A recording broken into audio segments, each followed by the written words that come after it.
కారపు మెతుకుల సద్దన్నము కరుణాగలితోని దోస్తానము ఊరి గుడిసే ఇంటి స్థావరము ఓపిక గల్లది నీ జన్మము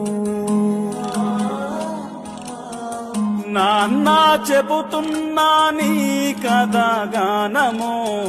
కల్లార చూసిన నువ్వు పడ్డట్టి కష్టము కష్టాల కావడి చిన్నప్పుడెత్తుకున్నవు కన్నీటి నీళ్లలో ఇప్పటికి ఆడుతున్నవు నీ రుణం ఎలా తీర్చుకుందుమే నాన్న